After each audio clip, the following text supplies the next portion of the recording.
Chris, do I need you to do anything with this walkie-talkie at this point? Just tell, No, you're all set. Go ahead. Thank you very much. Mysterious Yeah, voice there you comes go. across the hood.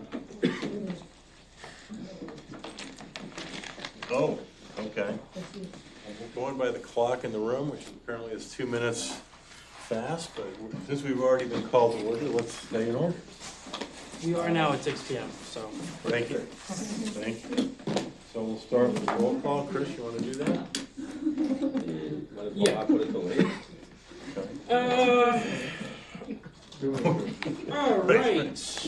Good evening, everyone. For the roll call, I'm going to read our favorite statement. This meeting is being recorded and broadcast on the Town of Barnstable's Government Access Channel. In accordance with Massachusetts General Laws, Chapter 30A, Section 20, the chair must inquire whether anyone else is recording this meeting, and if so, to please make their presence known. Is anyone else recording this meeting? Lovely. Now we get to go on to the roll call.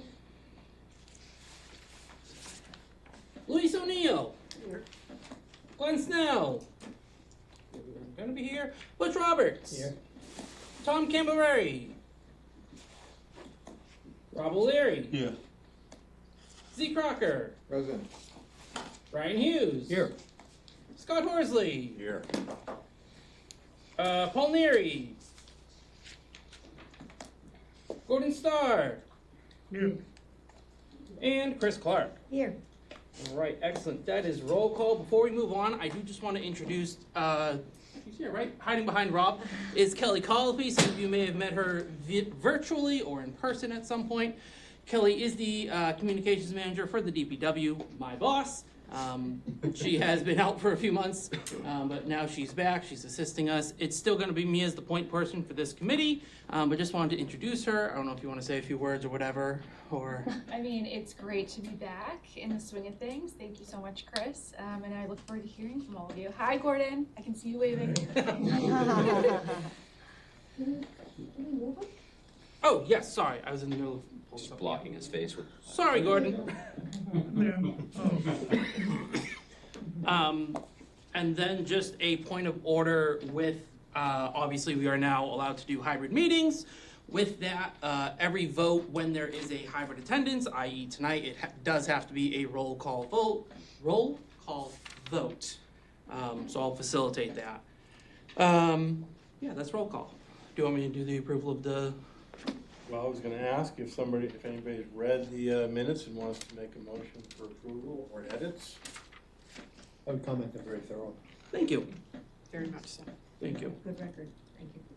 Is there a motion to approve? Motion to approve? Second. Second? All in favor? No, it's got to be. Oh, we gotta do it by It's roll got to call, be. right?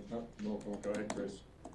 All right. On the motion of approving the minutes from the December 16th, 2024 meeting, Luis O'Neill, Yes. Glenn Snell, not present. Butch Roberts. Yes.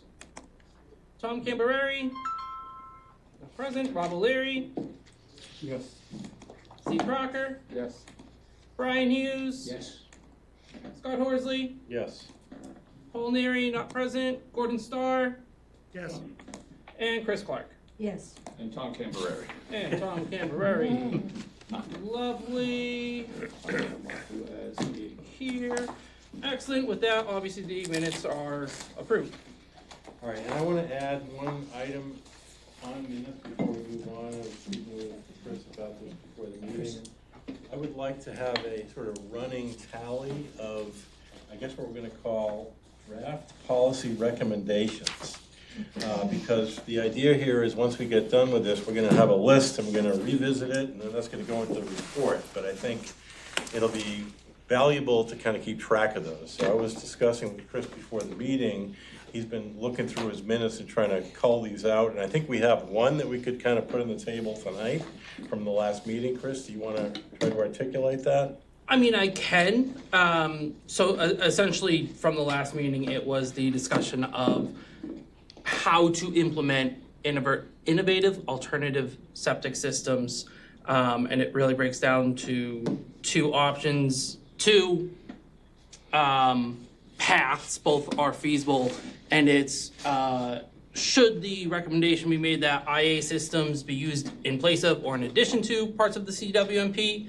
And then there was also the question of should the recommendation be made that a failed Title V system be required to be replaced with an IA system if it's within a nitrogen-sensitive area, if it's not within, and et cetera, et cetera. So Scott, can I make a suggestion on this? Sure. So what we initially thought is that we would accumulate a list of not necessarily recommendations, but items to be discussed as policy, and then come back to them when we've gotten through this thing. Because we could spend, just on the couple that I know are on that list, we could easily spend a whole meeting just debating the policy conversation to pass forward to town council. So I think another option would be, let's accumulate this list, and then in September, when we're done with the writing is presented to town council, we've got still 3 or 4 months then to work through those policy issues and package them off, but actually have a thorough debate on them.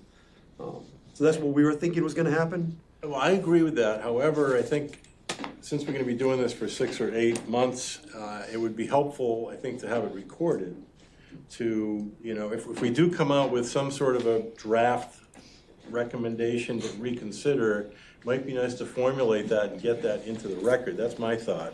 Because if we wait 6 months, for example, we took up EIAs at the last meeting, it might be 4 or 5 months before we come back to it. It'd be nice to know kind of what we talked about, what we thought at that point. If we can do that, I mean, I hear your point, we don't want to spend a lot of time, but I think if we could identify things as we go, it seems to me that would be helpful. I have no problems just identifying as we go and just creating the list, but Yeah. to really vet any one of the, you know, grinder pumps is one that Chris will talk about tonight, Right. that we have a constituent that wants to Right. have a thorough discussion about. There's a meeting in itself just to do that. Right, the You know? grinder pump thing, my understanding is came from outside this meeting, from somebody calling in. So I'm really talking about things that we discuss. If we spend an hour or two talking about something, it'd be nice for us to come out with some kind of a I preliminary suspect you'll find that thought. it'll take a while to arrive Yeah. at a policy potential. Yeah, I asked about grinder pumps first meeting.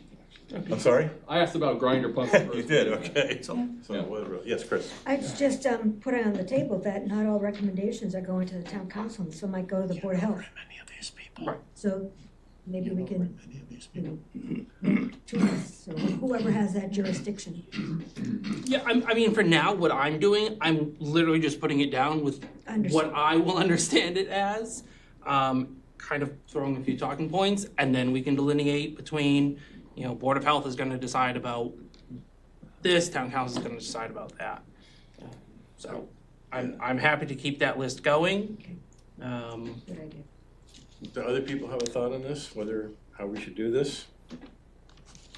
I don't think it's a bad idea to, after each material meeting that we have, to create a short list of talking points Yeah. that can be followed up. Yeah, that's. Andrew's gonna have a lot of stuff to talk about tonight about financing and SRF and whatever. This stuff is complicated, so if we don't keep some kind of a tab on it, I think it makes sense. Doesn't that be a recommendation? We just call it. And I have no problems with that concept. The part I didn't want to do is have to like take it to a full policy recommendation, you know, mature it through a full discussion to a full policy recommendation, because that will take you, that'll chew up all the time. So for example, the two things that I thought I heard at the last meeting, which I thought were relevant, were A, EIAs seem like a viable alternative for future phases of the sewer plan. I mean, consensus on that, I'd ask. And the second one is, and I think this came from Dan testifying at one of the early meetings, new Title V's going in these areas probably doesn't make a lot of sense. We should think about, we're gonna talk with the Board of Health next meeting. So those were the two things that I heard that I thought were worth capturing. And we can revisit those in 6 months and see if we still agree with it, but what do people think? Did people hear the same thing that I heard, or? Yeah, I think it's really important to put it on the table. Okay, at the end of each meeting, like Yeah. Z was talking about. All right, I think let's do that then. Rob, I hear you, and we won't spend a lot of time, but I think, so the two that I mentioned is that people have, I don't know if we need to vote on these. Chris, procedurally, what do you think? I Too early to vote on. think it is too early, and it's not necessarily that we are voting whether or not to adopt it or anything. I think later on in the process of this committee, there will be a time where we're gonna pull together that list of recommendations to say, okay, this is what we want in this list. Right. And some of them might end up coming to a vote, some of them might just say, Sure, yeah, of course, we're gonna. And Matt, ultimately, we include need to that. vote on our recommendations that go to the council, right? Okay. Thank you. I think Well, you those- can probably capture them as discussion items that you wanna make sure get captured at the end of the minutes or somewhere in the minutes as discussion items to be discussed at a later meeting. That's probably the cleanest. If you, I can basically put what I have now, it's just a separate Word document. I'll copy it into the minutes, tidy it up a little. Yeah. And then, unless you have Just another keep it as an format. addendum to the minutes as Yeah, the running addendum list. as a Yeah. minute. So it's Yeah. just the running I think list that- is there, so we constantly have it. I think as we've heard from at least a couple people here, it would be nice to have some preliminary conclusions of each meeting. So those would be the two that I would suggest. Okay. And we can redebate those later. So if you could get those down as sort of, and then we'll try to do the same thing at the end of tonight's meeting. That would be my suggestion. Okay. Let's see how we go. We may decide this is not a good idea, but I'm not hearing any real pushback on it. We don't want to spend a lot, Rob's saying we don't want to spend a lot of time on it, which I agree with, but I think if we can identify some things as we go forward, that would be helpful. And I wasn't sure about the wording to say that it should be considered for future phases. I mean, Potential alternative we've got for a future phases. CWMP now, which is phase 1, 2, and 3. Right. Phase 3, we know is out there. Yeah. And it may be very well appropriate for Right. the present phases. Right. Within the context of this. And I Present expect it's gonna 30-year be an plan. iterative process. It anyway, is, 'cause it we're gonna is. have other people in. So Yes. for the EIA conversation, where are they appropriate? When are they appropriate? How do they dovetail with future sewer connections as they're rolled out over time? I mean, you know, we're gonna have Mark Milne, so how do we pay for Yes, those versus yes. the other? There's gonna be a lot of different. Sure. Right? How does Board of Health look to regulate them and think Right. about them, et cetera? That's all coming up. The whole list of things. Okay, good enough for now. Let's move on the agenda. The next thing, it should be pretty straightforward. Next meeting date. Did we have some options for that, Chris? So I have the calendar for this room in Channel 18. Looking at it, if we were to follow this week, that would put us in February 23rd is the Sunday of that week. There is the 25th, if you want to keep it at 6, I believe we can do that. I would need to, if we're gonna have the Board of Health in, just double check because they have their meeting from 3 to 5. I'm not gonna put words in their mouth. My assumption is they would be good to come after. They might not want to, I don't know. But Tuesday, the 25th at 6 PM, the Selectmen's Conference Room would be open. There is the local comprehensive in the hearing room, but that shouldn't be a problem. I believe both can be recorded. Sarah can call me out if not. But Tuesday the 25th, 6 PM. Before we go, I'm gonna be potentially inaccessible on a very remote part of Big Sur on the 25th. Okay. I'm not even sure I'm gonna be able to connection up on the top of one of those hills. So if that, in fact, the 25th and 26th, what about the 18th? Is that too soon for people? School vacation week. Sorry? School vacation School week. vacation. What about March 4th? Or, again, there's a Concom in the hearing room, but this room is open, so we could do it How's at March 4th 6 for PM. everybody? Anybody got a problem with March 4th? Nope. Thank you, I appreciate that. And that's gonna be at 6 PM again?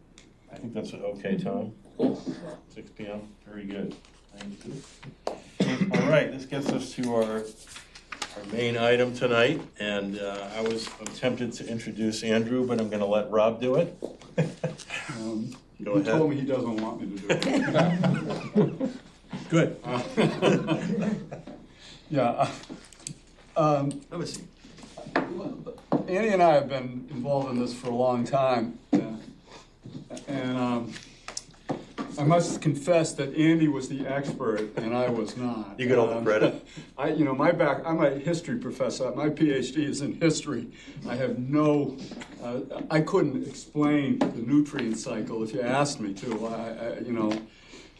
So how this unfolded for me is, as the state senator for the Cape and Islands, I was around when a lot of the growth and development unfolded here, and before that I was a county commissioner here in Barnstable County, and for all those years, through the 80s into the 90s and into the early 2000s, the issues that were facing the Cape were pretty obvious. It was massive development. I think at one point, Barnstable County was the fastest growing county in the United States. And those pressures were just pretty overwhelming. And they were clearly having environmental impacts, and communities weren't in a position to deal with them. The money wasn't there. Early on, the political will wasn't there. So there were a whole series of things we did around the Commission Act, Land Bank. Mark Robinson's here and very familiar with a lot of this. And in the end, it was clear that there was a need for infrastructure, that communities were facing these pressures, and some of them just had to be dealt with. And it wasn't clear the money was there to do it. And Andy wandered into my office. And it became clear to me at that point that he knew what he was talking about, his experience at the state level. I believe at one point with EOEA, with the whole business of financing the state revolving fund and such. And he was the head of the Commonwealth Development as well. And he and I became kind of co-conspirators in terms of writing legislation and trying to move something forward. For me, the personal moment in terms of having some sense of what we needed to deal with around growth and development was in my backyard. I live in Comaquid over near Barnstable Harbor, and I remember, I think my first public meeting when I moved to Barnstable back in the late 1970s, I just wandered into a local meeting down in the village, and the senator at the time was dealing with a rather unruly crowd of local Barnstable Village people, and they were complaining about the possibilities of a sewer,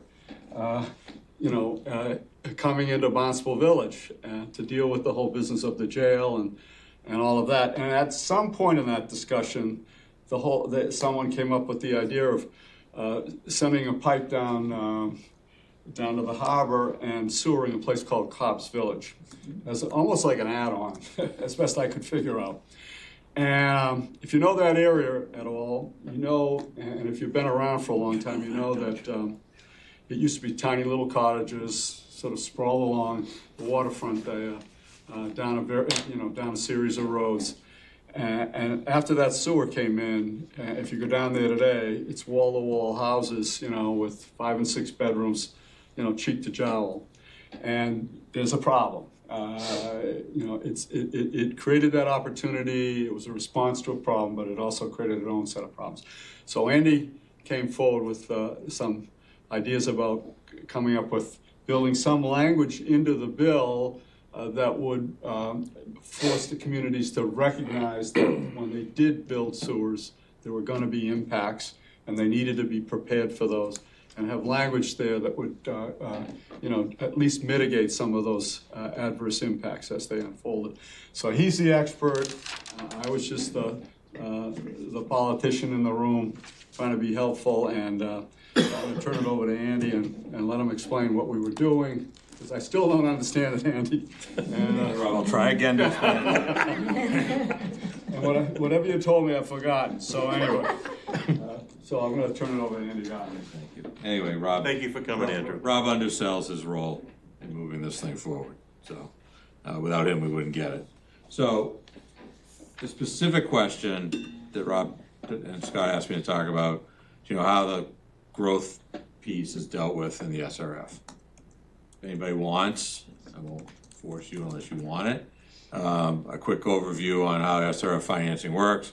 I'm happy to give it to you, but it's not very interesting. Suffice to say, for starters, that there's legislation Rob sponsored and shepherded through, creates a side program on the state revolving fund loans. State revolving fund loans are the primary basis upon which state and federal aid is provided to municipalities building wastewater infrastructure, wastewater now drinking water infrastructure. And the base Massachusetts program has a 2% loan, which, you know, depending on where we've been on interest rates, it's kind of a big deal. For a number of years recently, it wasn't that big a deal. It wasn't that much better than what you could get on your own, but it's a hell of a lot better than what you can get on your own right now. And throughout the course of the program has typically been better than municipal borrowing rates. Rob's legislation created a second category of financing opportunities for municipalities doing nutrient management projects. And if you look in the law, you're not going to find anything that specifically calls out Cape Cod. But this legislation and everything that's followed from it has certain code words in it that are surrogates for Cape Cod. So wastewater management projects that are primarily nutrient management projects happen almost exclusively on Cape Cod.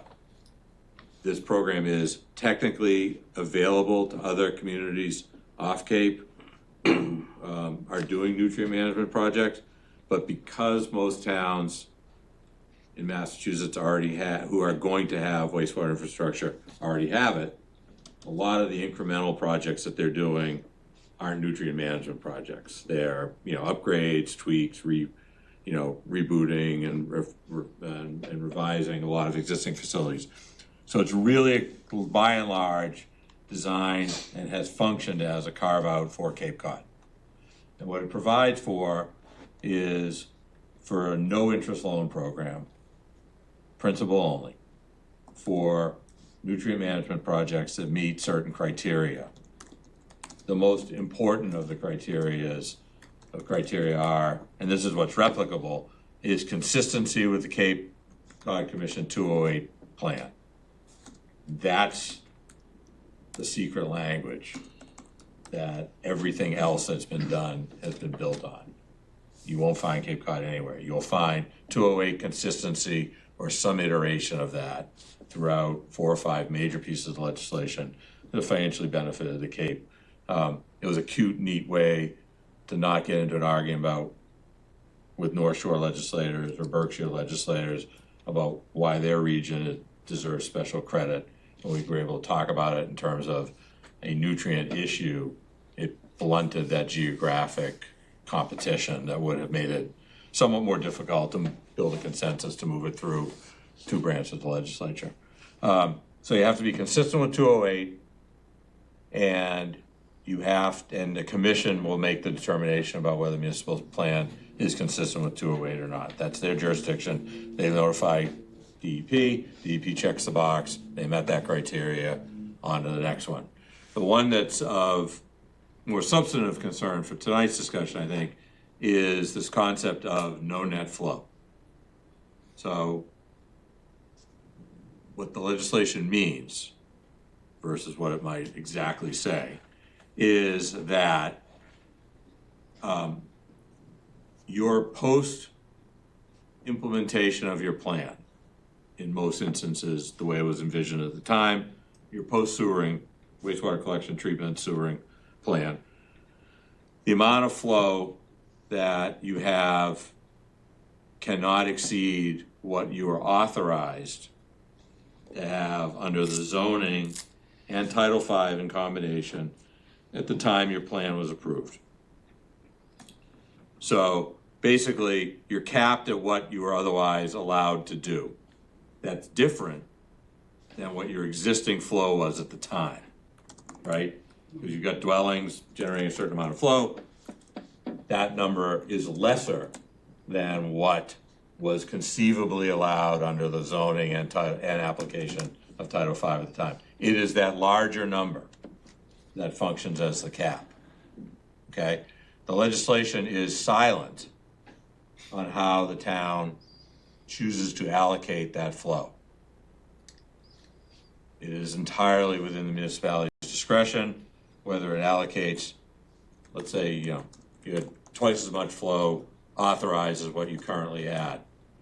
That increment could be distributed in your plan, in your bylaw that implements this no net flow increase, you could prorate it across all the properties that exist now and say, you know, you could have done, you know, on a given piece of property with the zoning, you could have had 5 bedrooms, you can have, you know, what is that, 560 gallons a day of flow allocated to that property.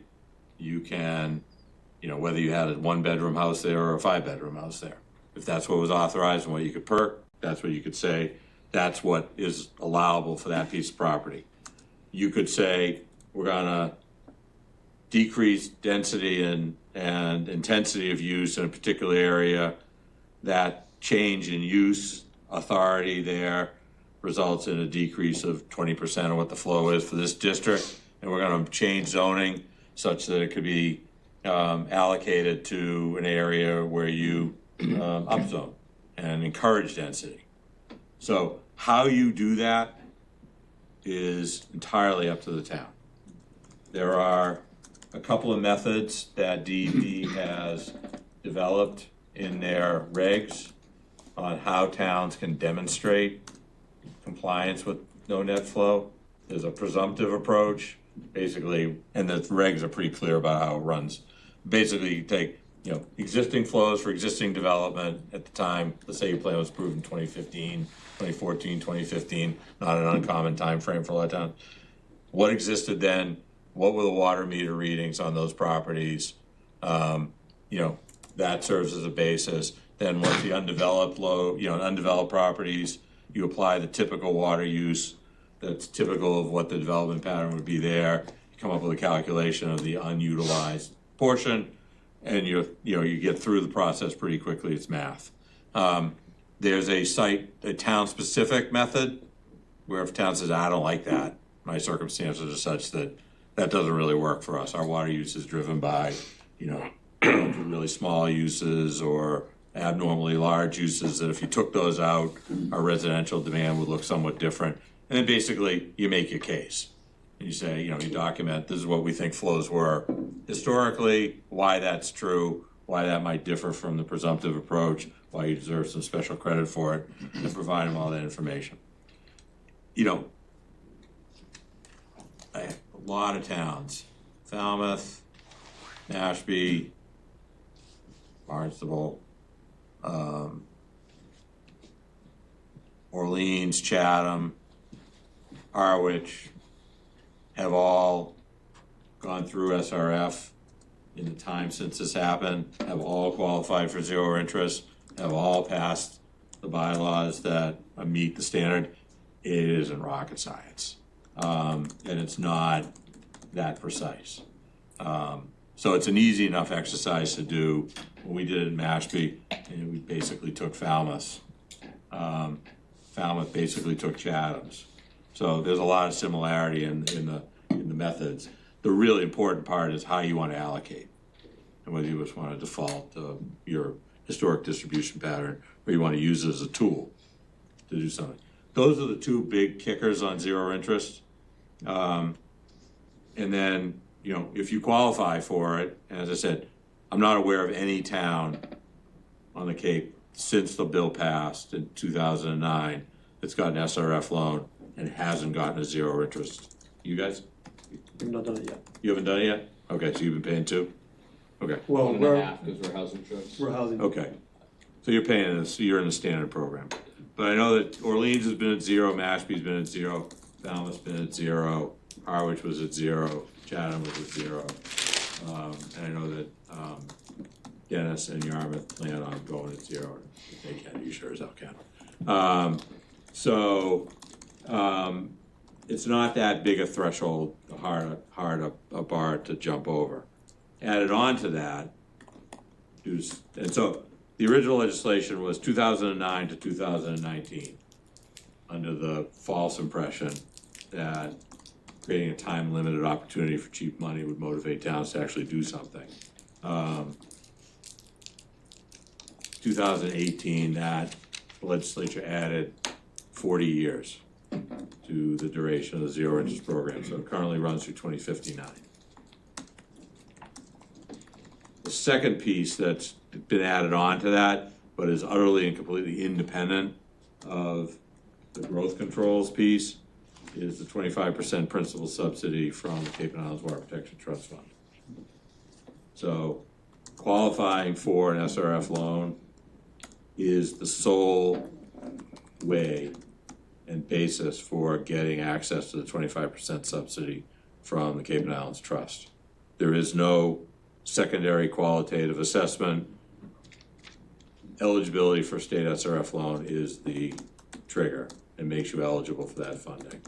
In addition to that, depending on what type of community you are, there can be between 3.3 and 9.9% principal subsidy forgiveness from the state Clean Water Trust itself.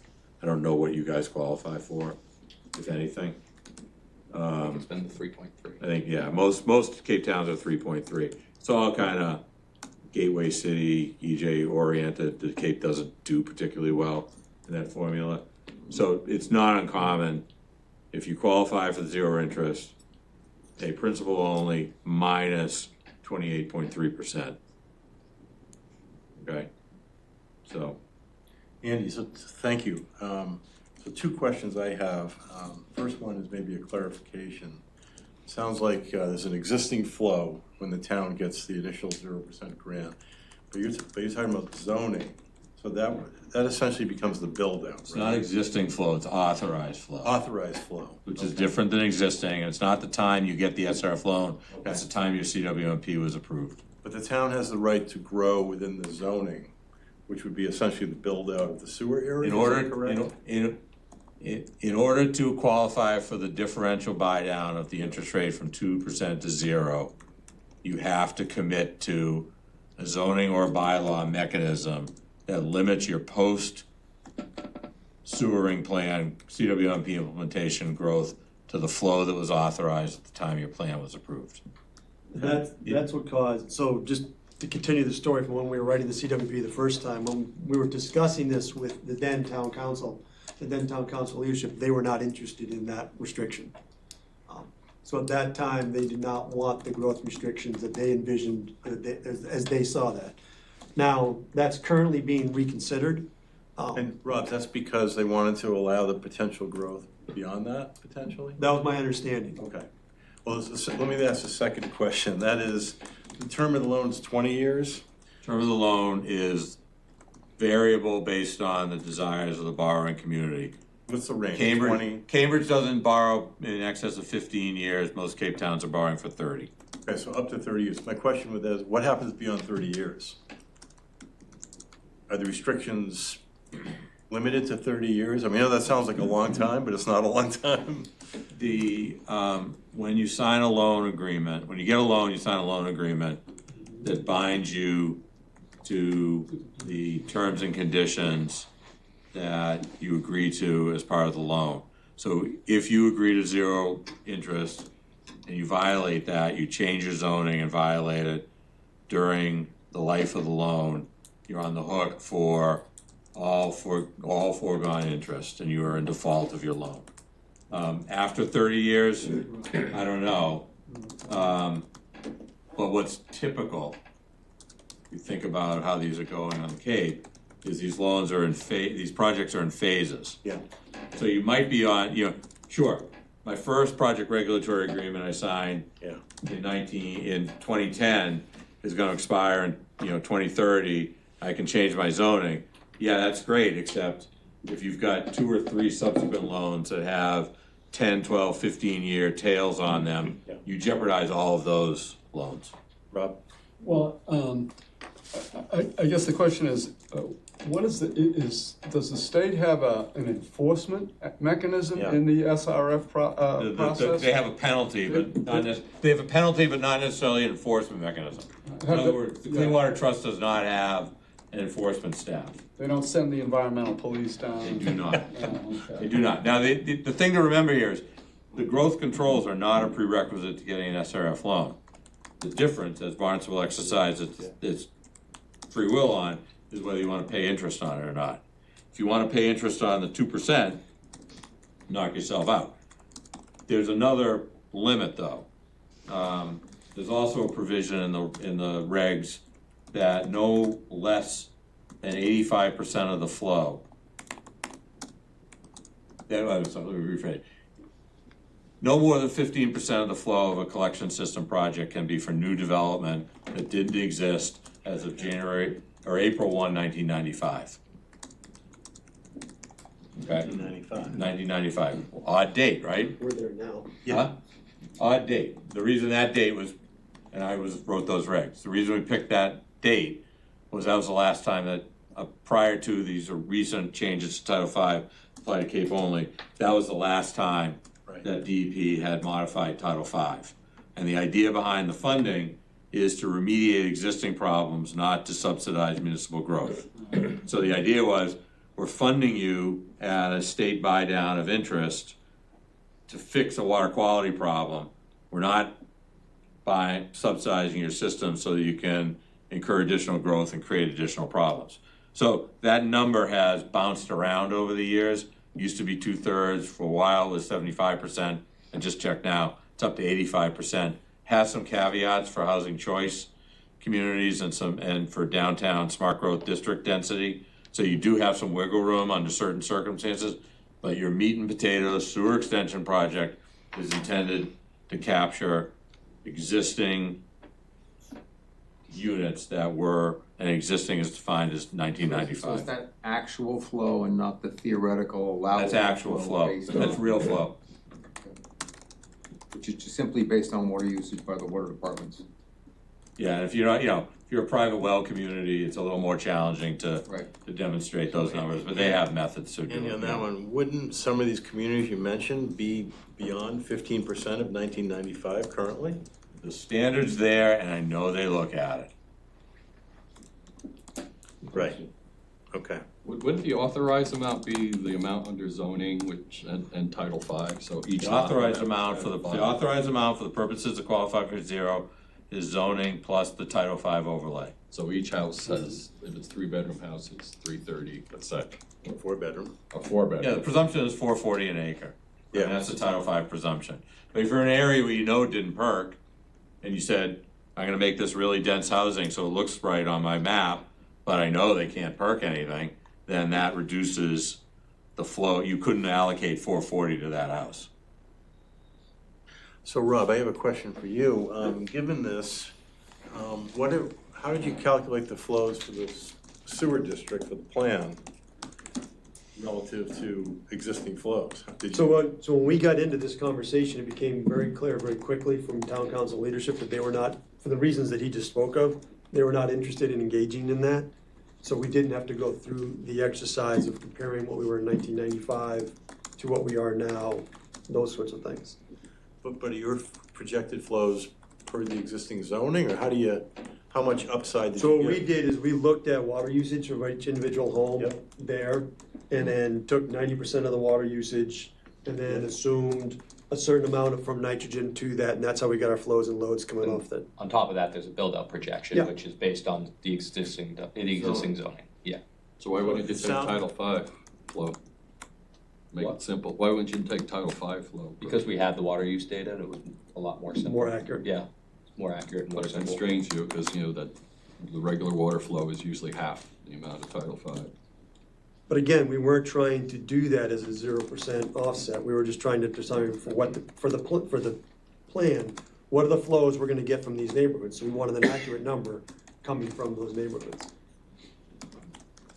And over time, since 1995, have flows on average actually gone down because of water saving devices? Yeah, that's a good point. Creating more headroom, or is that not the case? I mean, I guess there's a question for Jim in terms of, has the town grown since 1995? In terms of housing stock and in terms of things of that nature. I mean, I think it's grown since 2020 based on what we've seen. Housing stock, absolutely.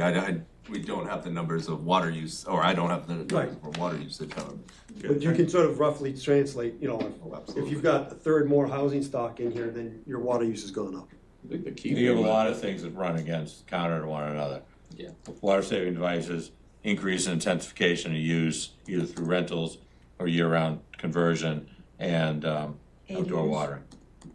The outdoor watering really kills the numbers. Really I mean, skews the that data, line. the Schubel's pond data shows significantly lower flows than what MEP projected, but much higher concentrations. Yeah. So that's interesting. So based on. Remember, it's not a load issue, it's a flow issue. Right, that's what I'm saying. So it sounds like if you go by flow, we could, the 0% would allow more load. Because the flow would go down for the water saving devices, but the concentration goes up. So you end up with potentially more load. So the thing that's interesting is we talk about this in-house, when we were talking about it back at our place, is that you basically have sort of two policy desires that are in conflict at this point. You've got the stated desire of the 0%, which is limiting growth, and you've got a housing need and a housing stock problem, which you kind of need to build housing to deal with your housing stock problem, but at the same time, you can't do that. So You these can, two though, things Rob. come in some You conflict. can, if you made a conscious choice to concentrate your density in specific areas already disturbed, downtown, developed or underdeveloped areas, you could accomplish both under that rule. You just have to, you'd have to intensify your zoning allowance here, and you'd have to really either pull back or take stuff out of the Right, public people- side of the development pool by purchasing. Right. So you can achieve both. It's not the easiest thing in the world. But to the you- point that you just made, but you have to pull back somewhere else to then balance that out. Yeah. Or you can pay your own interest rate and do Which it is how you what, want. which was the choice that was made at the time. Other questions for Andy while we're here? I just wondered, does this cover only new installations, or would it also cover the funding for expansion of existing pumps? Of existing Yeah. collection systems, either one. I mean, it's atypical. Yeah, the 0% applies to only to nutrient reduction projects. Yeah, but it's atypical to have, I mean, we've got, other than you guys, Falmouth, Chatham, and Provincetown, everybody else is starting from scratch. Right. That is highly unusual in the Commonwealth of Massachusetts. You don't have, let alone 12 towns in a relatively contiguous, or 11 towns in a relatively contiguous area, starting from scratch. You probably don't have 11 municipalities in the entirety of the rest of Massachusetts seriously looking at starting infrastructure program from scratch. Yeah. Because this is based on the 208, does that mean phosphorus isn't really in consideration here? Yes. How precise were these approaches in the other towns that have undertaken this? So, I mean, I think that was a key thing that you said. It's not a precise implementation. Right down to let's generate MEP numbers for flows and They were directionally correct. Yeah, exactly. I think it's something that definitely should be reconsidered. Put it down as a policy recommendation if the town committee votes. So do you want to speak to that? What you're currently working on with this? Right, so council has directed town staff to begin to look at what a policy could look like, looking at all the other communities on the Cape.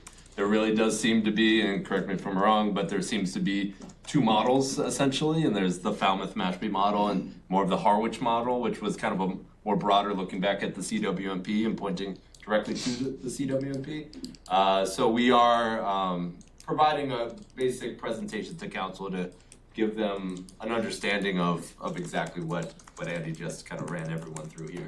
So just to step back, so is it correct to say that our model has been to ignore it and just pay the interest rate, and so we really haven't looked at any headroom, is that right? That was the direction we had. Wouldn't say So we've is that ignored what- it, is that but what we've done so far? we've been paying the interest rate, yes, correct. So, but even given that, where are we in terms of headroom based on the math? Do we know? I'm not sure I understand the question. So, and is there a reset, or are we still, Well, there, if you go for zero No, interest there's- now, are there's you been still an- subject to the yeah, so there's a build-out 15%, projection, 95 there's a math? build-out projection that's identified in the CWMP. And our anticipation is if we were to proceed with a 0% net neutral policy, it would somehow leverage the build-out projections in the CWMP. But again, we haven't adopted a policy and it would be somewhat But if we contingent did- upon what if the we policy did, how is. much headroom would there be, do we know that? To build out? Yeah, I mean, there's headroom to build out, we know how much? I don't know off the top of my head, yeah, I don't know. Go ahead, Rob. I'm just a little confused. Can I follow? Yeah. So the town to date has chosen not to access these funds because they didn't want to be Well, they're subject to accessing this. SRF funds, we're not accessing the 0% loans. Correct. And once you don't access those funds on a loan, those are 20-year loans. 30 in Barnstable, yeah. So what's the cost to the town? Yeah. As to me, I'm struck by this. It's Gordon the has first his hand I just want to answer the question. We're talking millions of dollars a year. The Comprehensive Financial Advisory Committee is also going to give a presentation at the same time that Mr. Comfort gives a presentation to the town council in 2 weeks. So I would watch that. Okay, Thank you. thanks. Yeah, to me, now, once you've headed down that path, with respect to those debts, can you reverse it at some point if you come into compliance? Can those loans be renegotiated? The loans Or are going they forward or locked the in? past? Not the past loans, the All new right, so loans that's moving forward can, That's a fixed obligation now that's not going away for the next 20 years. for the projects that have been That have completed and have loans to date, correct? I'm really surprised by that. And Rob, you're saying the council wants to take this up again, Gordon or Chris, is this up for discussion? There's a workshop scheduled, not Thursday, but the next council meeting. Yeah. Yeah, Two so this is council meetings. actively being discussed currently. Okay. Well, listen, To talk about go more ahead. specifically, I'm still a little bit confused. So to talk about trying to reset those loans, or to talk about being able to To do qualify zero? for the net neutral Next- policy. the next moving round. forward. In subsequent loans. Yeah. So they might have a mix of 2% and 0% in the future, right? Yeah. Has anybody run the numbers on the cost of that over 20 years? Yes. Do you want to share it with the committee here? The finance director has run numbers on that and given presentations on it, and And he's coming And to, I this- think and- he's coming to the next meeting to speak. the Comprehensive Financial Advisory Ask them to Committee add has that to its numbers on it remarks, too. maybe? That'd be great. I'm sure he'll be part of it. Well, I'm just thinking that some of this discussion is a good segue to our next speaker. And Andy, if you could possibly please say, I suspect this is gonna come back, the new town planner, who I haven't met yet, Jim Cooper, welcome. Comfort. If you could join us up here, Andy, you can stay there if you want. We asked to, we're interested in sort of the intersection between this discussion of growth and affordable housing. And we're aware that there's a new state law that I'm not that knowledgeable about yet, so we're just kind of interested in your thoughts on how this might affect what we're doing. Absolutely. Thank you being for having me. Jim Kupfer, Director of Planning and Development. Yes, relatively new, I guess. Been the director for about 4 months. Been with the community for about 3.5 years now. Previously, the Director of Planning for the town of Bellingham, which is about an hour west of here. But I've come to find Hyannis home, and I joined the team here about 3.5 years ago. I listened to the last meeting, and you guys are astutely aware of all the kind of growth issues in our community, and this one is absolutely something that this group should be considering. How much impact it's going to have on the CWMP is still a wait and see, but I'll get into exactly that in a moment. If you don't mind just pulling up the... I am working, there we go. Thank you. Sure. No, Yep. yeah, no worries. I just have to share, make sure Gordon can see it.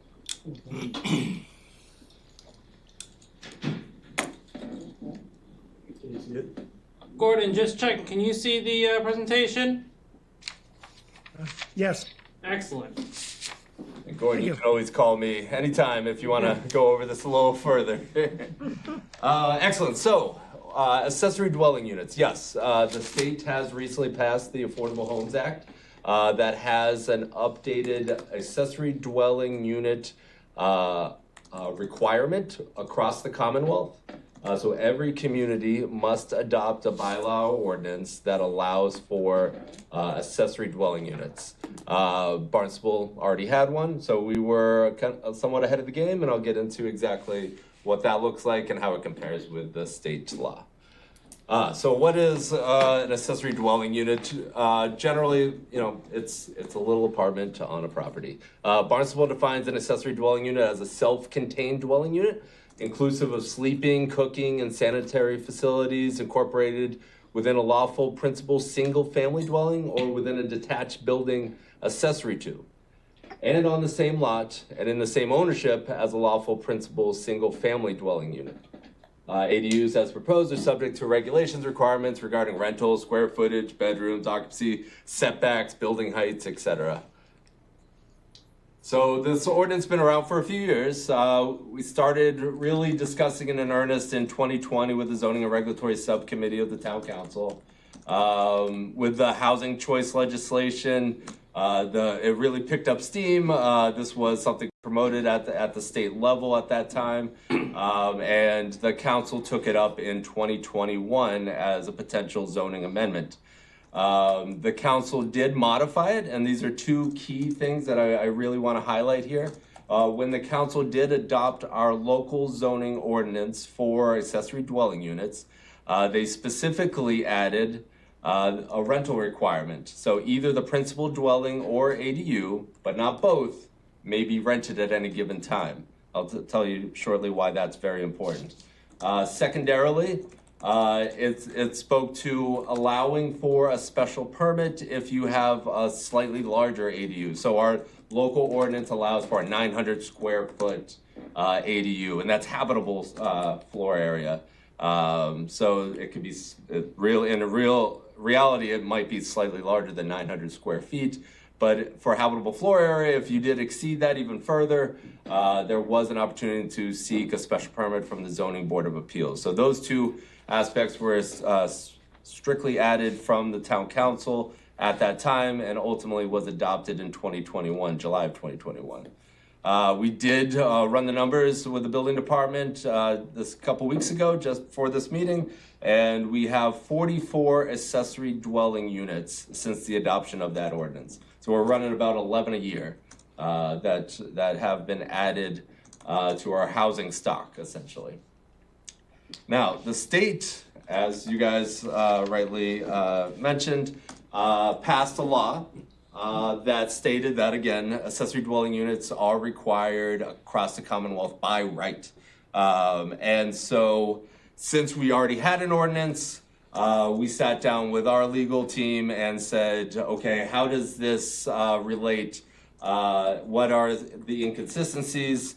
And what do we need to amend at our local level to adhere to the state law? So we are allowed to be slightly more restrictive, but we cannot be inconsistent with the state law. So this, as I mentioned here, it supersedes any inconsistencies of our local ADU. It removes the ability for a city or town to impose owner occupancy requirements on ADUs or the principal dwelling. So if you recall, the council strictly said one can be owner occupied or one can be rented, but you have to have owner occupancy. This removes that ability to prohibit that. So now moving forward, there could be both the principal structure and the ADU could potentially be rental. It affirms the ability to regulate and prohibit short-term rentals. So in our local ordinance, and I'll get into the comparison shortly, but in our local ordinance, we require year-round occupancy, and this allows for prohibition of short-term rentals. We are staying firm that adheres to the state law. There is nothing that has come out in the regulations that said it doesn't. So we are staying firm that our local ordinance that year-round rental is consistent. Municipalities cannot require a special permit if it meets the definition of an ADU. We do allow for that special permit for greater than the definition of an ADU. So we believe that is consistent as well. Now, this one's important. It clarifies the definition of ADU and how it's measured. We now move from habitable floor area to gross floor area. This is going to reduce the size of the structure that is on the site because now, if the building commissioner is reviewing the building plans, they cannot remove that space that might be attic space or closet space or whatever is determined as habitable versus ultimately this gross floor area. So potentially this structure could be now smaller. And that was actually one of the number one comments when the state was codifying their regulations, mostly from the building community and others, stating that this definition of how to measure an ADU is going to be limiting. And then lastly, municipalities cannot impose parking requirements in excess of 1 parking space per ADU. No parking spaces may be required when an ADU is located not more than 0.5 miles from a commuter rail station, subway station, ferry terminal, or bus station. And so originally we looked at that and we said, oh, we're not a city, we're not Boston, that's not gonna apply to us. But when you further look into the guidance, it actually in fact does. Obviously we have the ferry. We have technically the subway station, the bus station here, and then the flagging of the bus routes counts to this. So that was an important note for us to say we need to modify our parking requirements for this. So we looked at the two in partnership with our legal counsel.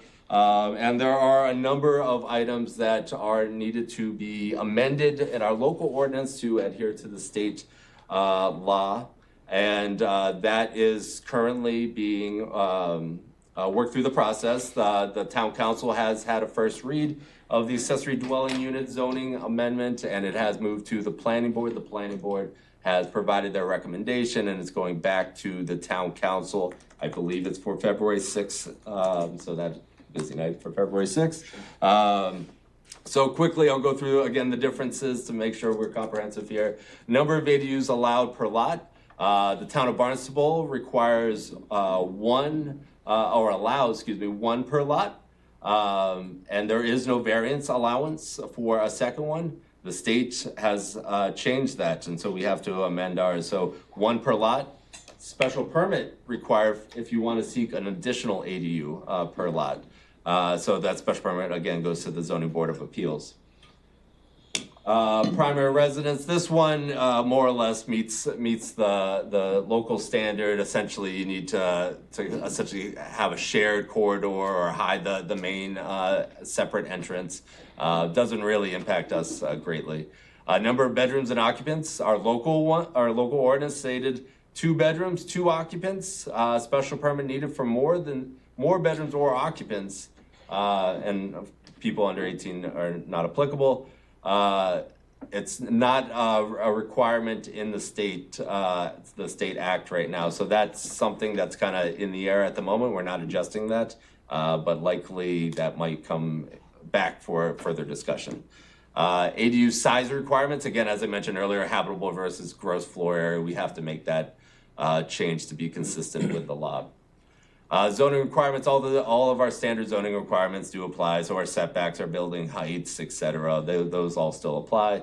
As I mentioned, parking requirements, we had some specific parking requirements. We have to amend ours to meet the state requirements as we discussed. Rental requirements, this is again a big one, cannot be rented. Essentially we require year-round rental, either the principal dwelling or the ADU, but not both may be rented at any given time. That line needs to be struck in order to adhere to the state law. So either the principal dwelling or the ADU must be rented. It now can both be rentable. Owner, and again, last one, same thing. The owner occupancy requirement needs to be struck. This goes into effect February 2nd, 2025. So we have timed our local review to more or less adhere to this, the enactment of this state law. The planning board gave their recommendation. We sat back and waited to see what the final state regulations would be, which were moved forward last week, I believe. And so we have a copy of that. We're given another cursory review. It doesn't look like any substantial changes have occurred. So these are the changes that are required, and we'll be presenting those at town council to adhere to the state law. That will go into effect February 2nd in accordance with our town attorney. the state law does trump the local ordinance, so if we are in conflict, it would be the state law that we must adhere to, meaning the building commissioner would have to adhere to that state law. So we're working to make sure that we are in compliance. So does that mean that if I have a 4-bedroom house on a 1-acre lot, I can still add an ADU? If you have sewer or a proper septic, yes. Well, Jim, thank you. This is exactly what I was hoping for. This is very timely. This is 3 days from now, right? This takes place, so, Yes. well, thanks. And I guess my question, and Andy, thanks for staying here, because I guess what I'm thinking about is this law, and I'll add 40B into the mix if we want to make it a little more confusing. My general question is, how does this affect where we're going with the sewers? And the second question is, how does it affect if the town goes for the 0% financing with the restrictions that Andy explained? How does either this or 40B mess that up potentially? So from my understanding, the accessory dwelling unit discussion was not part of the growth build out originally with the Didn't CW. exist at the time. It didn't exist at the time. Right. So, it certainly is going to, the number of dwelling units is certainly going to take up that portion of the new growth that is available as part of the growth build out. Yep. So part of what's gonna happen is, as part of this update, so we talked about that, this committee is working on these sorts of issues. Kelly, in the meantime, is working on the sort of the, for lack of a better term, perfunctory parts of the update. What have we done for the past 5 years, that stuff. Part of that's gonna be, Jim's gotta go through and do a review on the build-out projections, because things have changed. And take a look at those build-out projections and see, A, do they still apply? If not, what's the situation, et cetera. So we've targeted that to be sort of an April timeframe for him to sort of jump into that stuff and take a look at that stuff. So at that point in time, we'll have a better sense of actually teasing out, okay, things like ADU now exists. How does that affect anything? How does that affect what we initially had for build-out projections, and going through and looking at all that? So if the town opts for a 0% loan in the future, with the restrictions we just talked about, how does the town administer this law, which, if it would exceed, you know what I'm saying? And then also 40B, Andy? Buy more open space. So you mentioned something I wasn't aware of. The town can trade, they can trade up. They can Move it around. Move If it around. If you end up having a bunch of ADUs that you effectively don't have any particular control over, and it starts to eat up your number, you get close to the point, you're either gonna have to go back in and, downzone somewhere else, try and take some of that pressure off, or take land out of potential housing production and put it aside as conservation land. Is that why Mark Robinson's here? We did not plan this. I had nothing to do with the discussion around the housing, and I can assure you that nobody involved in that conversation even thought about this issue. Because it applies to 6, 8, 9, 10 towns, and it was tangential. So, my guess is somebody's gonna have a problem. Yeah. And somebody's gonna get stared in the face with a big foregone interest bill, and then they're gonna have a discussion in the legislature about, well, what do we do about it? But partly, this is a way down the road kind of I'm not sure you have to, I wouldn't let the anticipation of this potentially becoming a problem 16 years down the road and a 30-year loan prevent you from moving forward with doing all this necessary work now. Where's the town on the 10% 40B requirement? We are at we just updated our subsidized housing inventory. We're, I believe, approximately 7.3%. So we're still well below 10%. Say over 700 units would need to be added as affordable to get to that 10% line. I mean, So never. my sense. You can't say that. My sense is that 40Bs, or ADUs, it'd be good to put in a sewered area, generally speaking, right? But I think it does get to these other questions. So I don't know, how much do we deal with that as a committee? I mean, this is great that we've been enlightened about this, but I'm not sure. Well, you're the one that would ask for the ADU conversation, because it was in part and parcel to the EIA conversation that we had, and some of the proposals that were there in terms of leveraging ADUs and ADU capability with EIAs with that. Those, as I understood the proposal, weren't going to be on the sewer system. because by definition of going to an EIA, so to some extent, that's outside of the whole 0% realm of influence. That's how you choose to finance those, Fair. right? So if you don't use a if you- 0% loan on those, Yeah, they're outside. that logic falls apart if you choose to put together, and nobody has, Right. a large IA system purchasing quasi-municipal utility thing, then you'd have to do it. Did any of this in 2009 contemplate that? No, No. it didn't. So So you're I think- kind of spitballing about what's likely gonna happen. Same thing with this housing law. You know, you like it, you cannot like it. It's entirely theoretical at this point. Nobody knows how the market's gonna respond to any of this stuff. So maybe it's a problem, you get a bunch of them, and maybe it's not. Part of what I'm confused about is, I think, based on, Andrew, what you were talking about in terms of how these loans are structured, which are all based on flow. You know, Rob, we've had a lot of conversations about load versus flow. So even though we could, you know, theoretically do the right thing and reduce load substantially, we're still slaves to a different metric when it comes to zero interest loans. Is that correct? That's my understanding. Yes. They're trying to achieve different objectives, Right.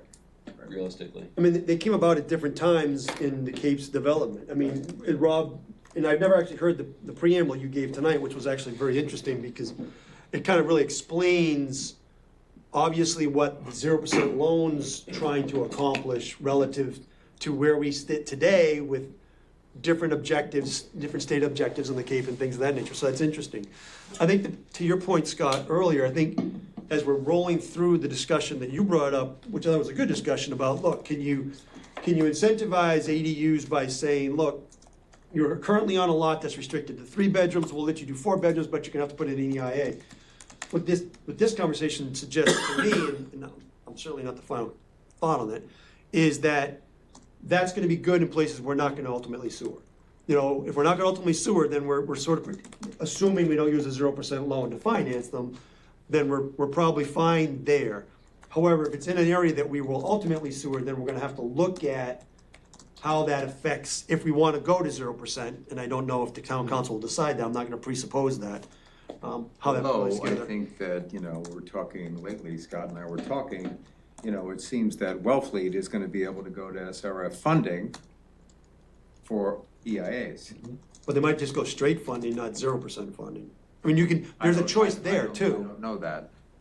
Yeah, and I don't think you can bifurcate, like, let's say you say, all right, I'm gonna do 0% loan financing for this area of town that's remote, and I'm not gonna, You can't do both, once you've crossed the you're gonna have to threshold. you're gonna have to do that growth control bylaw, and it's gonna have to broadly apply, and you can't cherry pick it Okay. and apply it to this loan but not that loan. You can, like, you know, if you are Barnstable and you've been 2% and you choose to go to 0, you can't go back No, I understand on a that. subsequent loan until that one's paid off. So can you do So future? that- In other words, are you locked into, no, you're not locked into the life of the existing 2% loans before you can apply for a 0%. No. You can. Yeah, we get new loans every year for these But once you go 0, it all has to be 0, is what you're saying. Is that If what you go you're 0, saying? you can't go back. Is that my understanding that if There's a bad joke somewhere there. the town does choose to meet this standard, then that applies across the board no matter what, going forward, right? Less of Is the that town, the for case? the entirety of the borrowing unit. All right, so let me ask you, I'm not sure I understand this. So, when the town looked at this early on, other towns did as well, and it was not a constraint for them. What was it about Barnstable that made it unique? I mean, if Falmouth and Mashpee and, and other communities were able to meet this standard early on, why was there a decision to go that way? It was ultimately a policy It's a decision at policy the time. decision made way above our pay grades. And, Developers. That's what it was. you know? I mean, the town council president at the time, and the leadership at the time, had a different philosophy towards, I don't wanna speak for, But the point I'm Chris, you getting were at there, is, you were town councilor. was You it, can speak was to it a constraint? Before my You know, time. Yeah, was it a constraint? Because apparently it wasn't in other communities. This wasn't restricting growth. It was just the fear of the possibility that it might, at some point in the distant future, have an impact. And it sounds to me like a little bit of this discussion right now around, additional units kind of seems to echo a little bit of that. Rob, it's the concern as difference, well. I'm it's the not difference sure between the Yeah. town meeting forum, where you gotta convince everybody, and a council forum where you need to convince 7. And so the priority for, when I was a select board member in Mashpee, was keep our borrowing costs as low as possible. Absolutely. There was about a 5-second conversation about the flow neutral bylaw. We didn't even talk about it on town meeting floor. This is what we need to go from 2% to 0. It saves us, I don't know, $16-18 million in foregone interest payments. That was the end of the presentation. Perhaps. Let me ask before, I don't know if Andrew's getting ready to leave or not. I am. I have a question that I wouldn't, I have a question I wouldn't have, probably 24 hours ago. And that is, all the SRF. I've been asked this several times today. Yeah. I know what you're gonna ask me. Yeah, all the SRF funding comes from the federal government. Not really. No, So the okay. federal cutbacks stay till Monday, apparently, are a minor hiccup in SRF land. The reason being, the corpus of the loan fund is somewhere between $6 and $7 billion. It's spitting back 1/20th to 1/30th of that, depending on the loan portfolio mix, every year in repayments. Okay. That money And get recycled. is the vast majority of the recycled money that goes out for subsequent loans. So the federal capitalization grant is about 60 million.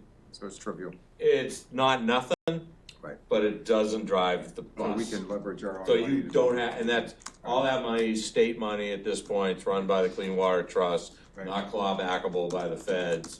So it was intended to run in perpetuity without additional federal money that was supposed to get cut off in the Reagan administration. And it hasn't happened yet. So it's nice to get, but it's really not that important. It's in the bank. So Trump can't get even this for that, but or for something else. Right. Let me suggest that perhaps this decision was made prior town council that had more development interests than the current council. Who knows? Yeah, the council at the time was very interested in new growth dollars. Sure, You know, and if you've listened to council debates over the years, I think it's Chris, you can correct me, please. It's like $1 million of new growth dollars in order to just maintain staff at current levels without having to increase I think it's taxes. closer to 2 million. It's closer to 2 million So now. it's closer to $2 million now. So at the time, that was part of that conversation of just, look, for us to maintain staff without raising taxes, we need X amount of new growth dollars, and anything and I'm speaking for them, which is dangerous, but my interpretation is anything that threatened that concept, I think they looked at as detrimental. Well, let me, Even if you had to raise more taxes to pay the interest than you gain from the new growth. Again, I made a decision made way above my pay grade. Is that a parting shot? One of many. thank you, Andy, appreciate it. Thanks for coming. Thanks, Andy. So I was gonna say, back to my idea of trying to pull out what we've learned here. What I'm hearing, and this is the question, is that if the council wants to reconsider the 0%, which it sounds like that's potentially on the list, what Andy said, I think, is the town's gonna have to think about reshuffling the deck in terms of where growth might go versus less growth, which is a challenging thing. But do I get that right? Is that what I heard? So that might be something that we need to, I don't know if we're not gonna come up with the answer or how and where to do that, but that's probably on your plate, Jim, right? Yeah, and I would say our current growth policy and growth standards that are laid out in our zoning reflect that. We have a growth incentive zone, which is our downtown Hyannis, where the infrastructure is, and we have a resource protection overlay district, which is 2-acre zoning and essentially the rest of town, more or less. And so we've already started that conversation. We might have to tweak it further as we begin to creep towards that growth limit. But as was mentioned, we're nowhere near there now, and so that is more of a 15-20 year conversation to have. My guess is you're gonna have some 40B proposals coming that are gonna get targeted in this sewer area, because it's gonna be, one of the ways to stop a 40B is Title V, right? And that's gonna go away. But the 0% restriction is gonna play into that math as well. Chris? I should know this answer, but I don't. Is the, to go flow neutral, does it require a simple majority or 2/3? I don't know that off the top of my It's head. probably a Karen.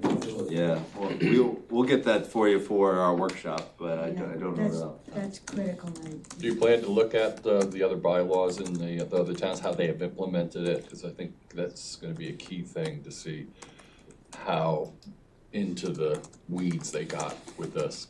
Exactly, We may be- absolutely. We may be like really trying to get something that's too precise here. Yeah, to be honest, many of the other bylaws we've looked at, and you've looked at them in more detail, but they don't get into the weeds all that much. No, They no, try they to don't. basically say this is the flow that was identified in the CWMP. Can't exceed that. Yeah. Which is, I think, where we would be looking to go, because it's logical. We can't exceed the CWMP flow anyway. We won't have the infrastructure. Don't have the infrastructure. Right, exactly, right. Yeah, it's zoning. Gordon, do you have anything you wanna add to this before we move off this topic? No, thank you. I'm glad it was brought up. I've been pushing for it for 2 years here, so I'm glad it's finally coming to a head. Thank you. Good, thank you. Now, one of the things that interests me a little bit about this whole ADU and the state laws is many people have an ADU, but it's not identified as such. Many people have an apartment above their garage, but it's actually not used. Now, it creates an interesting kind of double-edged sword. Maybe you could go and say, well, now I have an ADU, which would actually potentially trigger a tax increase, right? Because the valuation's gonna go up. Now you've got a legal unit, you can add a kitchenette to it or whatever, rent it, so suddenly there's a legal opportunity there. Does the existing flow may not change, right? Because We've people used that were water there use were there. data to project, we've used water use data for the flow projections. Yep. Right, so that already exists. So I don't know, it's an interesting dynamic, I hadn't really. I've actually, I will say just one thing I took away from your presentation, I was a little surprised that the number of units since, in the past 4 years is 44. Well, so- We're not talking about hundreds. Yeah, no. Right? Even like California hasn't seen big numbers to Right, take up. right, so I mean, that was surprising. I've heard that the cost of construction Of is so course, big right. that it's a disincentive. Yeah. But I have another question. Yeah. If we incentivized the properties that will not be sewered to go with IA, does that change the equation?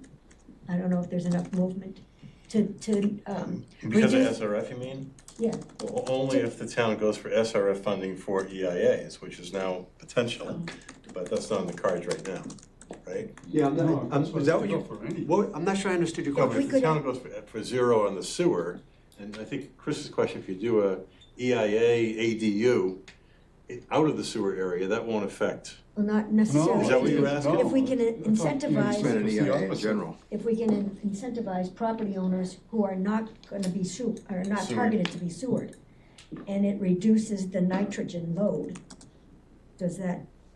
would that be a significant change in the equation? So I think what I understand you saying is that all the white areas, Yeah. you know, anything we do in the white areas, would that potentially cause benefit? So it'll depend on the watershed you're talking about. So like in the Centerville River, I can talk, I try.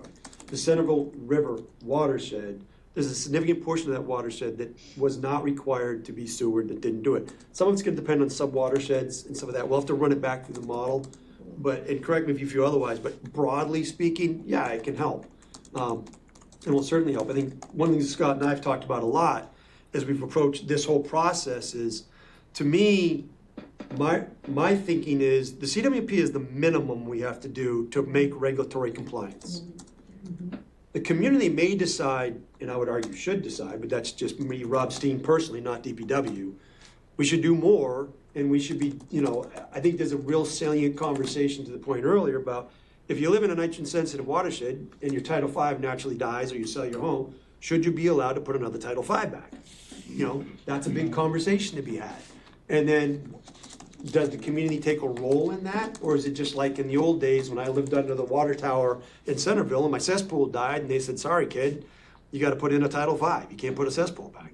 I don't know. That's the conversations I think that will happen here, but to your broader question, very generally, be very specific to some watersheds and situations, yes, it will help. How much it's gonna help in any one given watershed, I don't know. We were looking at Centerville the other day and trying to play with some numbers in Centerville the other day, so that's why that one comes to mind. But like, for instance, in the 3 bays, a whole lot of that had to be sewered just to make TMDL limits, so there's not a whole lot of white space left. One of the things that I'm interested in, we talked about before, the CWMP is in 3 phases. One of the values of the 3 phases is that 3rd phase, if we get really great results off Z's Bogs and off Amber's Pond and off whatever we end up doing for aquaculture at the bottom of the Marston's Mills River, does that decrease enough of the nitrogen load for the 3 base watershed, particularly north of 28, where then IAs would become a viable solution up there, and we don't have to sewer that whole big, what I'll call the big yellow area. I don't know at this point, but the plan's been devised in such a way to give us flexibility that if we encounter that opportunity, we can shift to that. Does that make sense? Yeah, it does. So that speaks. Ironically, I think it doesn't have anything to do with the 0%, because it's a flow-based thing, so. No, that has nothing to do with We 0%. could kill it at Oh, the that's pond true. and the bogs, and it wouldn't matter from those. Right, no, exactly. I mean, but again, when the plan was written, we had gotten clear guidance, from council that we're not going down that route. Right. We're gonna do standard, everything will be SRF. Right. But it'll be standard SRF, and because we're a housing, whatever we call it, group, housing choice group, we're at 1.5 versus 2.0. We're gonna go there, that's what we're gonna do, we're gonna take the offset that Andy talked about from the Cape and Islands Watershed Fund, which is now 25%, and that's how we're gonna play the game. Okay, and so that's how, that was the thinking as we went forward on it. Okay, another good segue, because we want to spend a couple minutes talking about future topics of meetings, and if we can put that up, Chris. But I'll just mention, you just said something about towns requiring all upgrades within the watershed. I want to announce that we have a second town, the Cape and Islands now. Tisbury's been the only one that's requiring upgrades anywhere in the watershed. Wellfleet joined that club 3 days ago. They passed a health reg. Any new system in the watershed's got to be an upgrade. Yep. And any failures, any property transfers. So they now have a similar regulation to, and we're going to be talking about that here. Board of Health comes at some point, potential. So these are, Brian and I and Rob and Chris got together, I think it was, and brainstormed a bunch of topics for future meetings. So we want to review this with you and see if these are the right topics in the right order. I'm checking that right now. Gordon, just checking, you can see the document? Yes, I can. Thank you. Lovely. So, let's see, the February meeting would be the new, back on the, sort of the EIAs again, with the new Title V regs, and we'd have the 2 Toms here, the chair and the director of health, to talk about the potential for a regulation here in town, which I know has been under discussion. That would be our February meeting, which we. Financing's also in February. Sorry? Financing is also in February. We're not having a February. Oh, I'm sorry, also on the agenda. Also, just a point of clarity, this would technically be the March, I don't know what we said. The one we just said 4th, this morning. Whatever. Right. When we were going through this, it was kind of just month by month. There's nothing tied to March this. 4th meeting. Is this too much for one It's a meeting? big meeting. Now that I'm looking at it? We can, we talked about it then, it's up to you if you want to do it. Tell us what you think Mark Milne's gonna do. My guess is Milne will need half an hour, then you'll probably have another 20 minutes of questions with him. Okay. So if you can do the first hour with the regulation, and the second hour with financing, it'll work. If you want, we can peel out. What do people think? Everybody should go to the library and read this. They're downstairs for Yeah. handouts. This tells you everything Mark Milne. of our situation. That's the financing? Yeah, this is the financing, and just the cost, there's a piece for the CWMP, little paragraph. It's impossible to estimate the total 30-year cost to implement the CWMP because it will span decades. The original 30-year cost estimate in 2021 was $863 million. Since that time, the costs have increased well over $1 billion. Just in 3 some odd years. So there's a lot of good information. Good summary. And this is it's a good soften up to Let's this keep it like issue. this for now then. So the idea was that in March, we talk about, Amber, I guess, would lead the charge on this one to give us an update on all the other alternative technologies and sort of the status where we're at. I asked specifically to try to get an update on the shellfish aquaculture, because I know in Wellfleet, we were able to track landings and show that there's been a significant increase from MEP was done.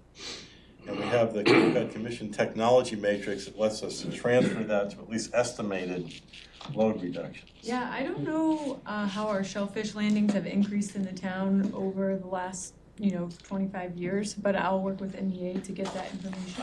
In Wellfleet, we got it from the Shellfish Constable. Yeah. So that NEA data is will know. available, and we'd love to get an update on that if we can. Sure. I've walked down my street and talked to the guys at the Tour Oyster Company, and I have a general idea, but non-quantitative. So that would be great to get updated on that, and anything else you think is appropriate, Amber, so thanks. Basically, your I meeting. might lean into Z for the cranberry bog Sure. restoration portion of that discussion. Yep. Which means you'll have a cold again by then. Yeah. So that would be our March meeting. April would be, Rob, you wanna just summarize that? Since that's kinda your bag. Okay.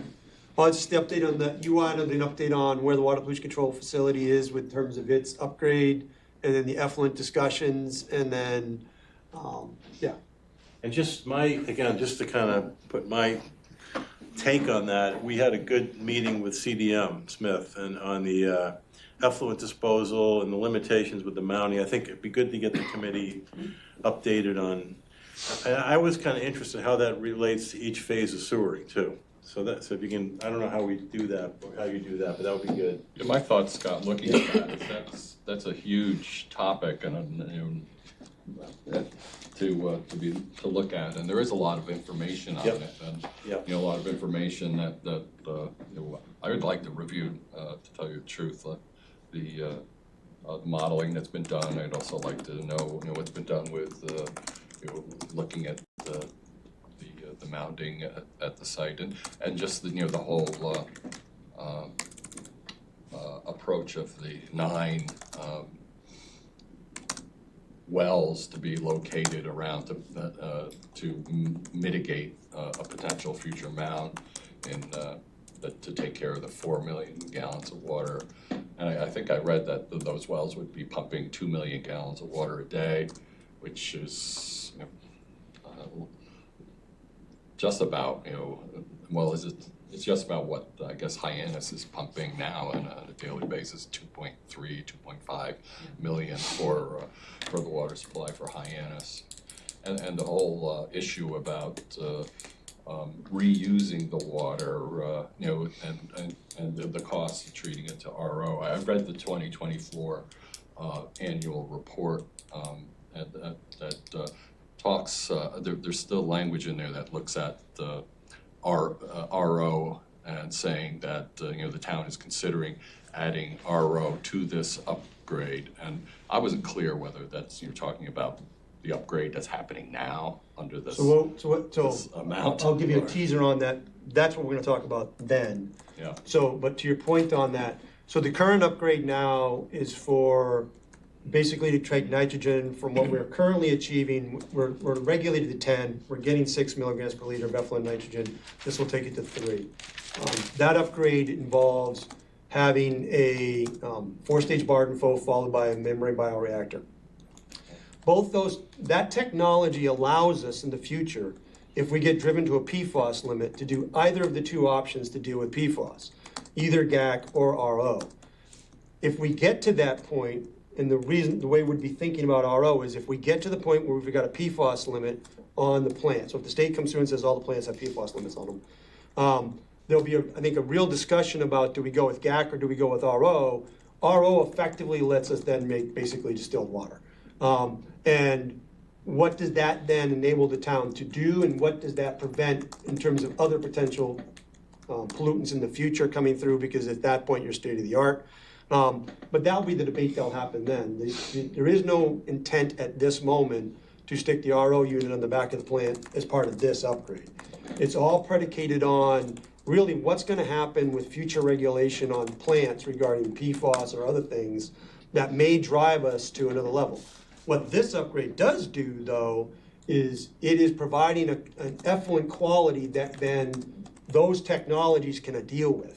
And what would happen with the water that would be pumping out for mitigation? Are you That is are you saying that should be treated by RO for No. redistribution? No, that's part of the whole conversation that's going on, and I'll update you in April and all of This that. is a big conversation, so let's hold off on the rest of it, but I think this is exactly what we're gonna get into, so we definitely, that's really the focus of that May meeting. Scott, I'd like, Yeah. my perspective is I'd like a lot more information than what could be shared in a 2-hour meeting. I think there's a lot of You mean information. some background information before the meeting? Background information. So what I would would be like available to access to share? take a look at that, because I haven't seen this. So basically what I could do is offer Tom the same opportunity I gave you.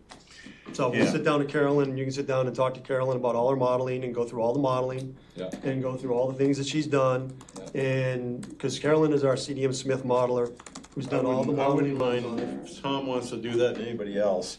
Basically, she did a really nice summary of all the modeling they've done and the various levels and the mounding issues. So if you'd like that, Tom, and I think that's what I'm hearing as an offer, I would sit through that again with you and anybody else could join us. It's a semi-technical The discussion. subcommittee of the. As long as it's under quorum. I was just about to good say, point. if we do, it would just have to be Okay. Well, either under I don't quorum need to or be there. You can reported do it as a alone. meeting. Yeah.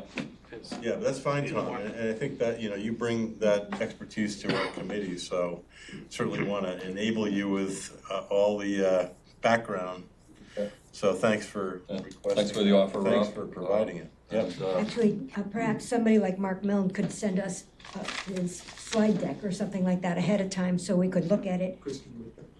Or what I'm saying is preload some of the information so that we have a chance to look at it, and it might shorten the meeting by having our questions. The reality of my expectation on the Milne one is that his presentation will probably not be as significant as the questions you guys have. Probably in here. As the questions you guys have for him. I think it's really the opportunity to sort of get, for lack of a better term, get at him and have sort of the opportunity for the committee the questions that came up today about, financing, why we did this with this, and what are we doing in terms of loan lengths, those are all, the way DPW looks at it is, look, we provide the technical solution, finance then figures out how to pay for that technical solution.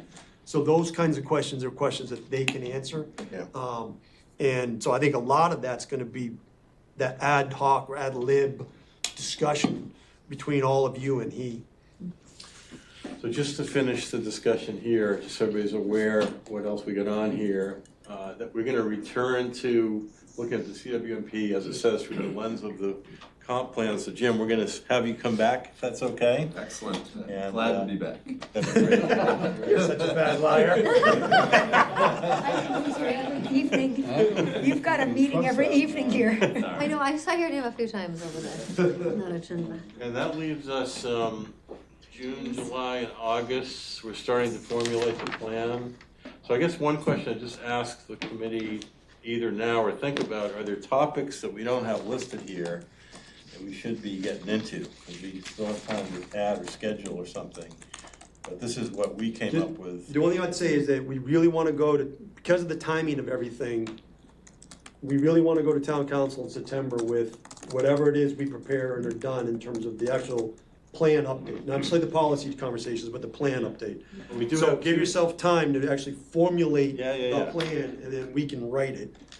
Well, we've got 2 TBD meetings here, so we have a little bit of flexibility. So I'd ask people to think about, given this outline, are there topics that we should be spending another meeting on? Because, we only get one shot at this, so. We had talked about a presentation at MassTech.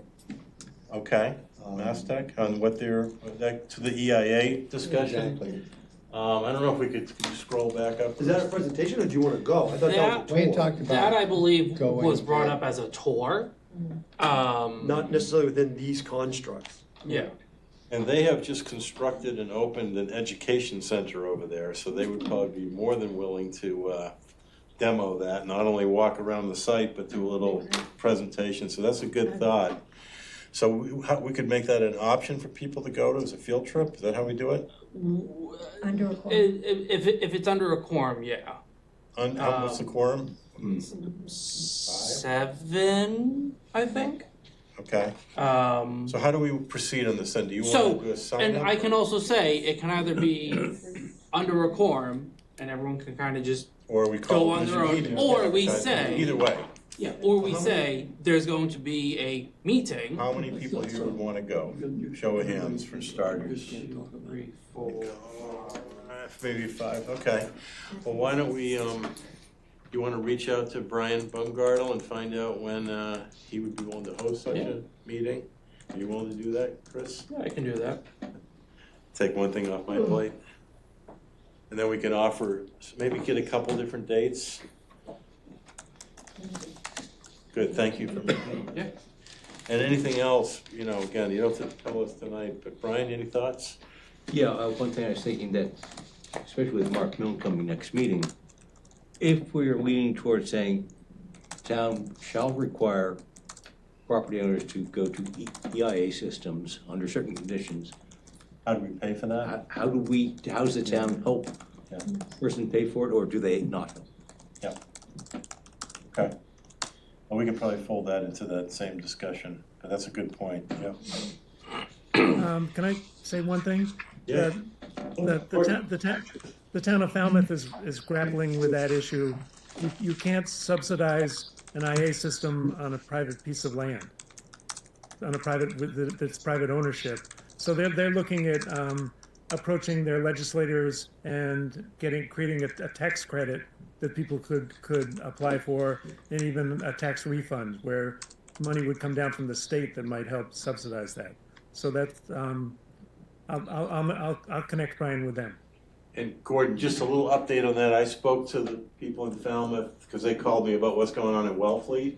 Yep. And I can say that we have accomplished an agreement with DEP and SRF that they could fund the equipment going onto a private lot, but they can't fund the installation. That would have to be paid for by the homeowner or the town. But the actual equipment could be funded under SRF. That's the word we've gotten from, that's pretty new information. I did pass that along to the people in Falmouth recently. Excellent. So, but I can't say that for sure, but that's what we're hearing in the meetings. So we can continue, we can return to that later, but thank you. We're coming to the end of this meeting. Yeah, we are getting close. Go ahead. I just want to follow, my mind is Yeah. not quite, hasn't gone full circle on this SRS. So I want to circle back for a minute. So just before we leave. Yeah. So my understanding is the town council is going to be revisiting this issue when? Soon? February 6th. February 6th. When? February 6th. February 6th, all right. And as I understood Andy correctly, if they choose to apply for zero interest funds, they have to comply with the language that's. You have to adopt the bylaw. Yeah, they have to adopt to that effect.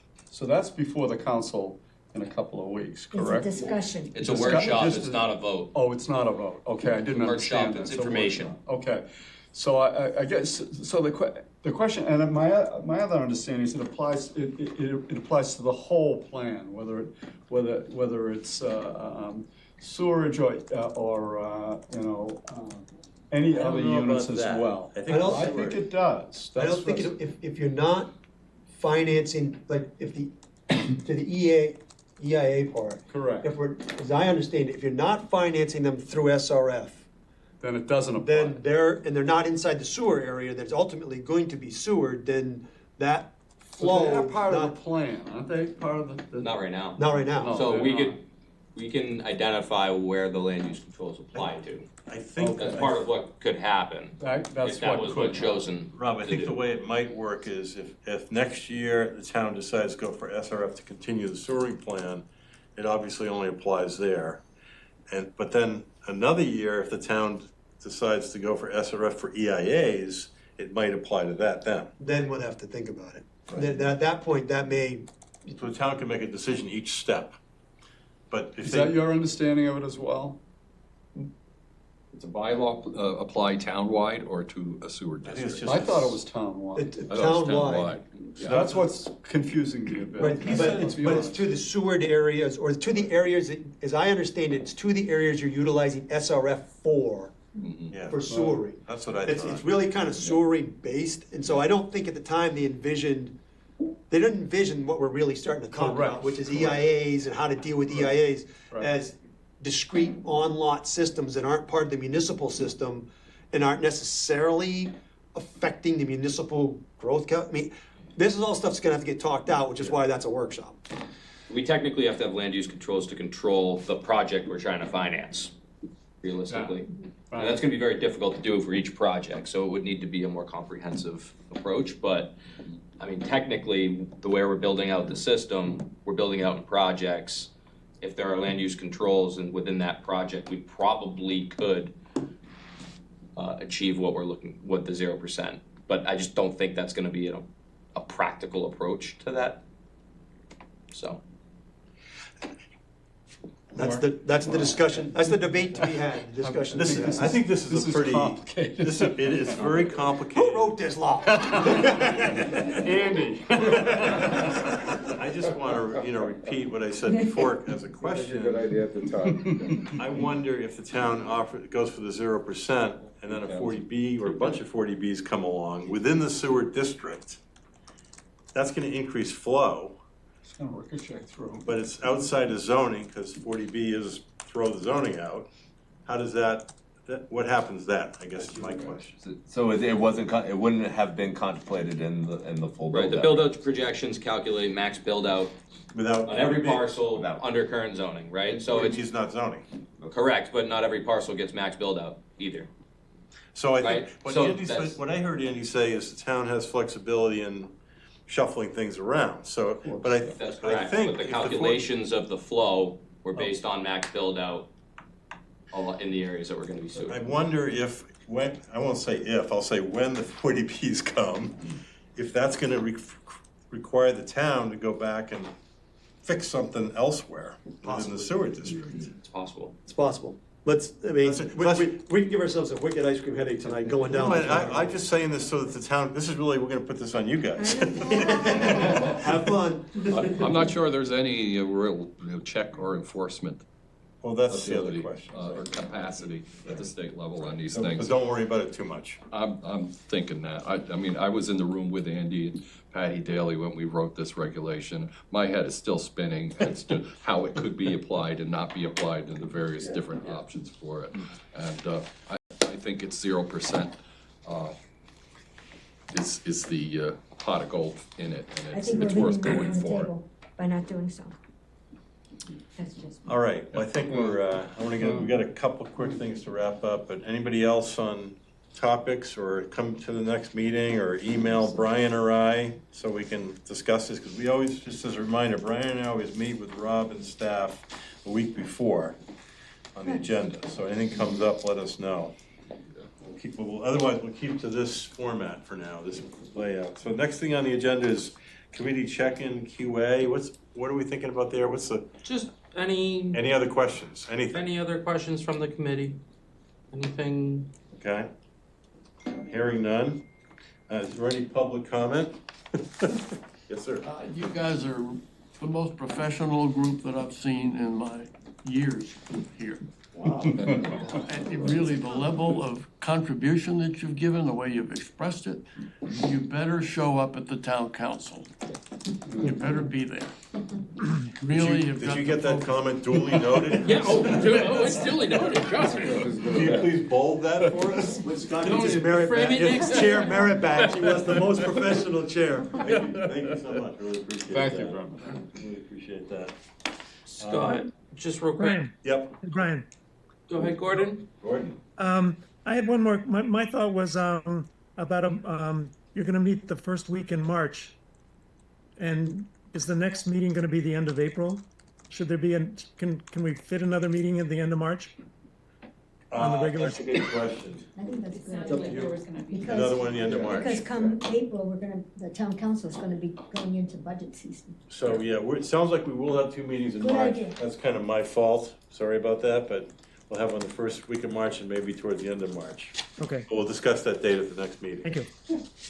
Yeah, because realistically, the one the first week of March is your February meeting. Basically Right, February. it's basically February, so we'll look at the end of March. All right, matters, go ahead. So while we're just on the topic of public comment, because I did mention that I was going to bring this up, we touched on it a little bit earlier with the grinder pumps. There is a concern from some constituents about how the town is handling them, specifically the costs associated. So for those that don't know, when your property is required to have or identified as needing a grinder pump, it is basically because the where your sewer connection is lower than the gravity main. Obviously, we don't have anti-gravity sewers, so you need the grinder pump to push it up into the sewer main. The current town practice is that the town purchases the equipment for the first one.